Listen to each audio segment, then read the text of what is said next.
Hello everyone. So it's mid-April. To be honest, I don't know the day. I know we're in April. I want to say no, it's not the 13th. I think we're mid-April 2026, and it's evening hours. It's a beautiful day today. Um the weather, I want to say it's like in the 70s, so it's perfect out here for me right now.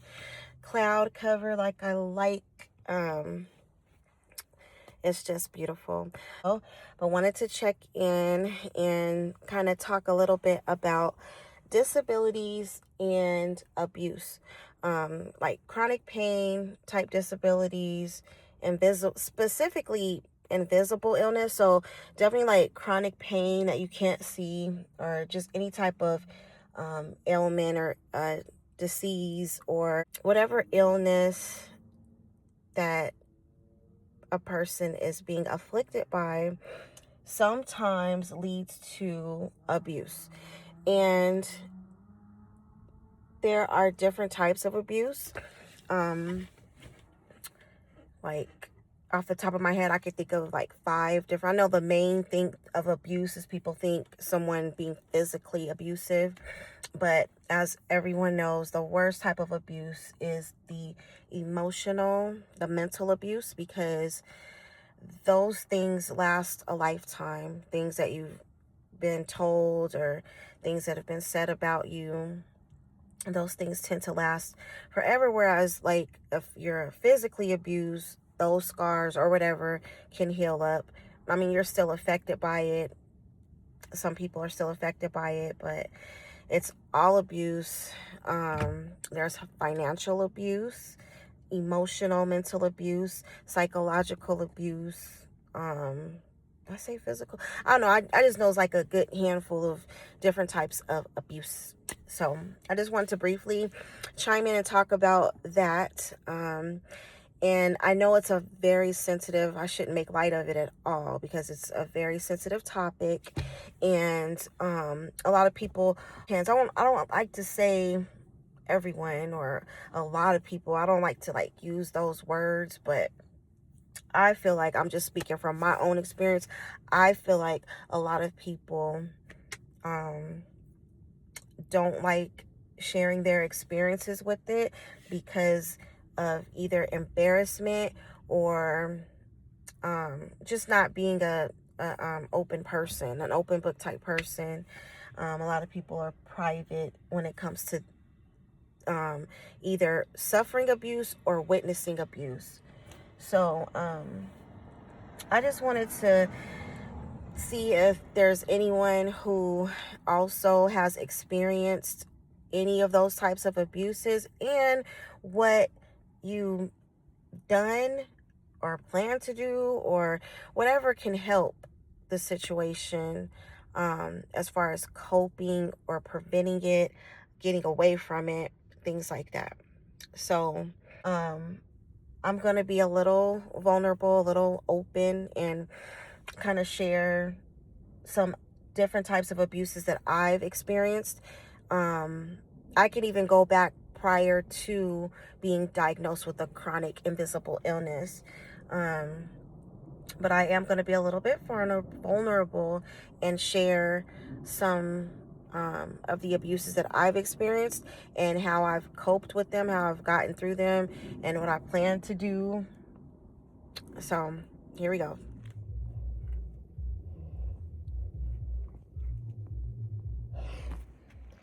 Okay, so the options that I've tried to put in place is, I know it sounds crazy, but a lot of times, okay, so there's this saying that hurt people, and but if a person is hurt, a lot of times they don't see. I'm trying to see how to explain this. So if a person is like going through something and really like suffering and hurting from either their chronic condition, physical chronic condition, or mental, a lot of times when someone says something that could be considered helpful, loving, and supportive, they'll take it as, you know, that's, you're not being fair, you're not hearing me, you're not seeing me. So that will affect how the person accepts commentary. I don't know. Like, I feel like some people mean well, but they still need to be educated on certain things. And so, me personally, once I've gone through therapy and healed and looked at some possible childhood trauma and wounds and healed those things, I'm able to accept and hear when people say, oh, well, try this because this worked for so and so and such, and maybe this will work for you. And so I don't get offended, like, or there was times when I'm like, I've tried everything, I've tried it all, like there's really nothing else that you can mention. But then just to still be accepting and appreciative of someone even trying to attempt to I feel like a jumping cactus got on me. The fact that someone is even attempting to provide you with resources or suggestions is a great thing. So even if you've tried it all, still be open-minded and receptive to what is offered or suggested. So back to me again. So I was told by one of my therapists, because I've had many over the years, that the stronger you are as an individual, the more you start doing things for yourself, the stronger you'll be at handling what outsiders think and say and do. So a lot of time, I don't know if anyone has seen that meme where there's someone who's like in a meditative calm state and you see this person right in their ear with an angry face, like screaming and yelling at them, but the other person is just calm and like almost as if they're tuning it out. Not that they can't hear all the yelling and screaming, but they're just on a different vibration, on a different level, to where it can go in one ear and out the other and really not affect them. Whereas there's still some empaths or some really sensitive people who can't even handle that, or they can't get to that space of, if someone is being, is sometimes having thick skin has nothing to do with the certain types of abuse. But just being open-minded for me, I may have mentioned this in other videos, but with me having this condition, it has definitely made me more patient, more open-minded. That's that's really big for me, because I don't want to say that before that I wasn't, but it's really, like, it's significantly given me more patience and understanding of others and what they go through. And a lot of times when I do mention my own personal struggles and situations to others, they respond similar to what I just mentioned, that, oh wow, I never thought of it like that. I never looked at, why my clients would cancel or last minute. I just thought they were trying to, get over, or I just never thought that some people might need to schedule a day of an appointment because of their whatever their situation is. It like that this whole invisible illness thing is, it's tough. It's really tough, because people see you and they think just because you're doing a line dance for 30 seconds and you stop and rest, and then when they turn back around, you're back, pushing yourself to be physically active, that, oh, there's nothing wrong. There's nothing wrong with that person. So back to, I want to say, I talked about okay. So as far as coping, I don't have like all the answers, like all the coping mechanisms, but I have tried some, and that, like I said, that's therapy and doing what's best for me. Prayer, meditation, just getting myself right. If I'm strong, then I can, pretty much, but it's still not fair and it's still not right. And then there's people around you, whether you have kids or close relatives, who see it and hear it, and then years later you're like, yeah, we don't like the way that person has talked to you or treated you over the years. That can affect a person too. I know that there's hotlines, there's lots of resources like that, that you can call, and just to have a neutral person to talk to that's unbiased, and things like that. So those are the things that I've tried out that have been working for me. And I'm currently still trying to find resources and things that are helpful for people who are experiencing um, trauma in their situation, um, abuse, elder abuse, chronic illness abuse, child abuse. Like, there's just so many different types of abuse, and different ages of people that go through it and deal with it. So as far as child abuse goes, I don't really have the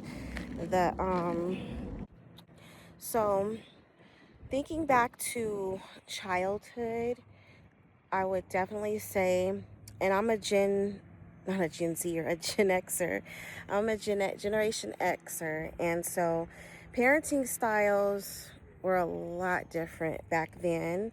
And I know some religions, there's like the whole spare the rod, spoil the child type thing, and a lot of religious people abide by that and they follow those scriptures that say, I don't know what scripture it is, but spare the rod, spoil the child, and which I was told it means that if you don't spank your child, give your child a whooping, that you will be spoiling them and making them like, and from a Gen X perspective, you're kind of setting them up for failure, for the prison system, for just lifelong issues. So a lot of parents back then really like stuck to that. So I, to this day, I've never agreed with it. Of course, spankings hurt, getting whooped, and especially when people, because I knew I had relatives, friends who got whooped with like tree branches, belts, whatever the parent or whoever was responsible could find. So, and that was another thing, being paddled like in a school setting. I remember in elementary school, there was a principal who they had permission to SWAT. And of course, there's, people that would agree, oh yeah, they definitely needed that. They were disrupting the class, blah, blah, blah. But I just feel like there's other ways of disciplining other than like corporal punishment or whatever like that. But like I said, there's still people to this day that still believe in the old natural A whooping. So I'm trying to be, or like choosing my words. So in childhood, that's kind of what I witnessed. I witnessed a lot of, like I said, friends, family, being physically disciplined. And sometimes it seems like, well, what was that for? Was it really that serious? Was it really that necessary? Only for them to do it again the next week or the next month. So it's like, okay, that's when I really think people should have tried to think of another option of disciplining. And then there's like the cultural thing of like, oh no, certain cultures don't, that's the thing about certain cultures is they're gonna spare the rod. So their whole definition of discipline would be something different, like go sit in the corner or go wash your mouth out with soap, something like that. And like I said, everyone has their, own perspectives and what they think of it, and I have my own as well. And like I said, I don't agree with it. Maybe in some instances, but for the most part, no, I don't think, especially if it's not and it hasn't worked. I was disciplined with a belts or whatever my parent could find, but a lot of times I could just from a loud voice could like put me in check right away. But I've had other people say, "Oh no, we could tell that you were raised that way because of blah blah blah." I don't want to like go and say all the things that have been shared, but I think it's kind of messed up to say, "Oh, the people that have gone to jail or gotten in trouble with the law or whatever are the ones that didn't get disciplined physically." I hate to say that that's the reason because I haven't done the research on it, but I just feel like that shouldn't be like unless the research shows that there's truth to it. I don't know. But so into the teenage years, friends, family, myself included, I've noticed that the next form of abuse could be like from teachers and peers. A lot of times bullying, like just sometimes the physical, like the fights. I've heard of people getting in fights just because they look pretty. Thank to this day, I'm extremely grateful that I've never been in a physical fight with anyone. I was a real shy, quiet student anyway, but I always tried to keep the peace. I had moments, I had situations, don't get me wrong, but not full blown out physical fight where there's bleeding and bruising and all that other stuff. But so I think people can experience abuse that way. Like I said, I know personally relatives and friends who did experience that from their high school sweetheart, boyfriend, whatever, girlfriend. Well, actually, I don't think I've heard anyone say anything about being abused by a female. Mostly is male towards the female.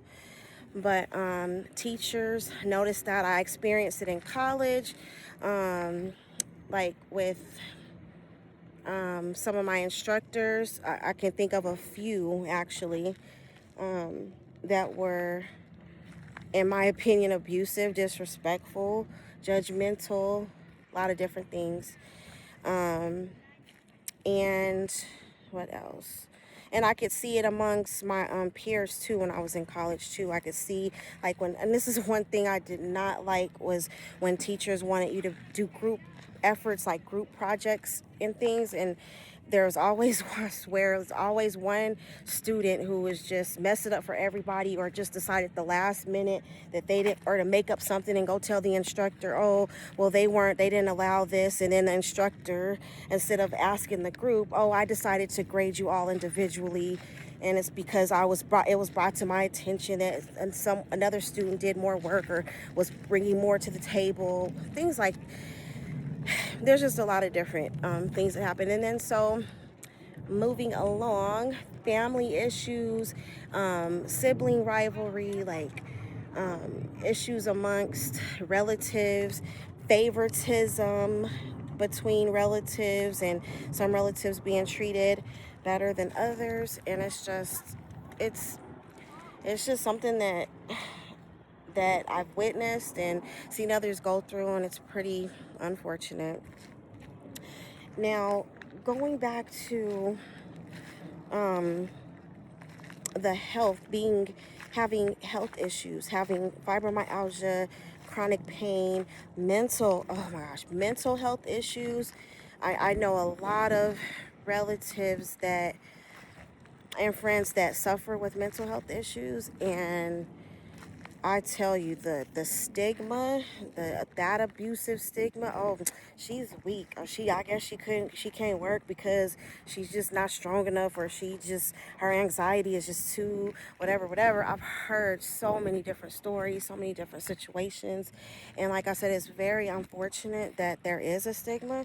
But that's why I advocate and I try to speak out about mental health, invisible illness, things that people can't see, because people can be very judgmental, leading into abuse. And so in relationships, I've noticed that, and this is not just me, of course, I'm talking about me. Like I said, I'm going to be a little open and vulnerable. But when you may have been the breadwinner, or just able to contribute more to your marriage, relationship, household, and then you get struck with an invisible illness that makes people think that you're healthy and you're perfect and you're fine. And especially to get the gaslight type of abuse, when you try to do things for yourself and get accused of something else. Well, if you could do this, why aren't you? And it's the same thing that I had mentioned in some of my earlier videos, that a lot of people with fibromyalgia, I've been in a lot of support groups too, with people with chronic illness and fibromyalgia, specifically fibromyalgia, and everyone in that group chat, I swear it's like they've all said pretty much the same thing. Like, it's really difficult to sustain a relationship, a marriage, a partnership, because they don't understand it. And I've tried to myself look at the whole thing, like putting myself in other people's shoes and how they would think. And myself, I have to look like, wow, that person does seem to be able to do everything else, but when it comes to earning a living, and why aren't they able to do that, that becomes like the question that a lot of people will have. But it has to be shared that, abuse is unfortunate, abuse is unfair, abuse should not happen. People should be educated, but it is what it is. Even if some people are educated, even if some people are told. I had a friend with a chronic illness, and she said that her teenage daughters, I think they were teenagers at the time, maybe early 20s, and she was like, yeah, my girls do that too. Like, if I'm in bed after having a seizure or migraine or whatever, they'll ask me like, Mom, you're still not well, and you're still not better. And it's like, this is a chronic situation, like, but I get it on from both sides, because I see, when I see someone that I love and care about is suffering, I want them to get better. So that's my mindset, to where I'm questioning. I don't want to say I'm questioning or if they're exaggerating or being a hypochondriac or anything like that, but more so, I'm just not wanting to see them suffer. So I may have said things in the past. This is before I got into my situation, but I would, like, are you sure? Is anything else I can get for you to help, get you well and better and back to yourself? Because we need you, or whatever the situation may have been back then, because my mind is all over the place. But so that's that. This video is getting really long, but I just wanted to share the different types that I've witnessed and experienced. And so next I'm going to talk about the things that I've done that I found to help me personally. It's not, advice for anyone else, but it's just a suggestion. Possibly it could work for you. It's worked for me. It's kind of working for me. And so I'm going to talk about suggestions of what a child can do. All I can do is speak on my own personal experience. But going to church, trying to get involved, doing something different, kind of switching gears and trying to do something different can be of help as well.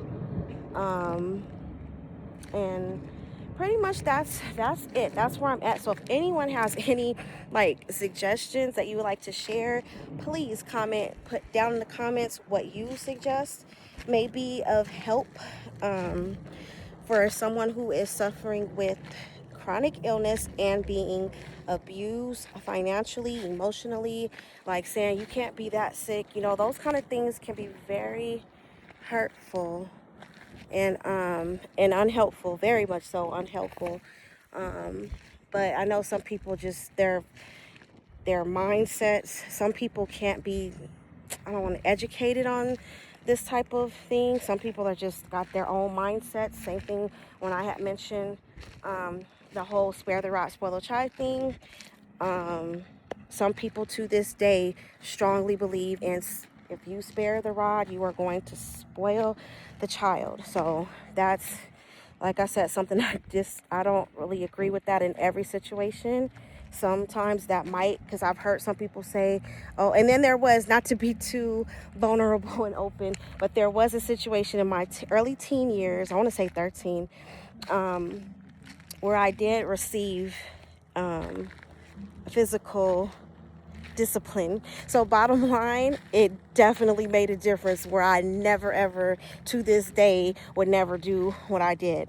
So, and it was another thing too. So I don't want to go into the situation, but it was crazy, because a lot of my family members, because of how quiet and soft-spoken and everything I was, they thought it was another relative who was the reason, but I was actually the reason for it taking place, the incident that happened.